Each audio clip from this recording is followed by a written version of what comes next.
Howdy, team. Happy Thursday. I hope you guys are having a great day. I have had a pretty crazy full day. I've been to Dallas and back, and this is what I've been working on, at least a good chunk of the day.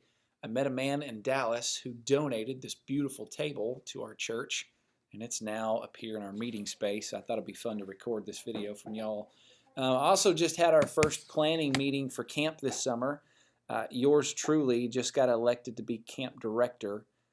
If you don't know what that means, that's okay. I don't either, but I'm I'm happy to serve, and it's actually going to be a pretty great youth camp. I'm excited about everything I know, at least thus far. But yeah, it's going to be a good summer. Anyway, guys, Sunday's going to be incredible because we get to talk about easily one of the 5 most important chapters in the entire Bible.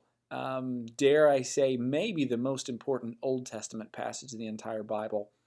This chapter has single-handedly been more responsible for more Jews, especially coming to Christ, than any other book of the Bible, because of its just immaculate, perfect, prophetic explanation of who Jesus is and what Jesus would accomplish.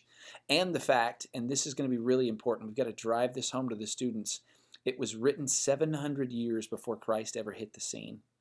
So an important buzzword, and I may have time to explain this more to you on Sunday morning, but you can look into it, Dead Sea Scrolls. Check out the Dead Sea Scrolls. About 50 years ago, almost 60, the Dead Sea Scrolls were found, and inside of it were remnants of the book of Isaiah, and it was copies of Isaiah that were roughly 700 years older than the previous ones that we knew about.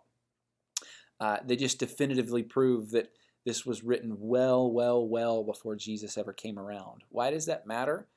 Because if Jesus really is who he claimed to be, and if Jesus really did not only what the Old Testament said he was going to do, but then he really did what he told us he was going to do, then he is absolutely someone that we should listen to with utmost authority. And the fact is he did do those things, and Isaiah did say that he was going to do these things, and it's pretty amazing. So here's just really simple instructions for you on Sunday morning. Man, read the chapter. Read Isaiah 53 with them. Read it slowly. Read it out loud. And then ask them. Now, you need to do some homework beforehand, but just ask them this question. When you hear something that you recognize about Christ, raise your hand, and then have them explain to you what that means. You know, when it says that by his stripes we're healed, what does that mean? What does that mean about Jesus?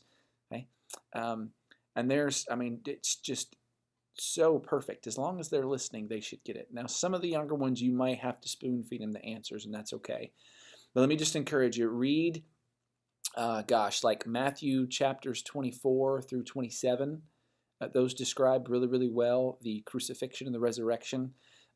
Same with the last 2 chapters of the book of Mark. Luke and John do it some as well, but those 2 books in particular cover the subject more thoroughly than you'll need.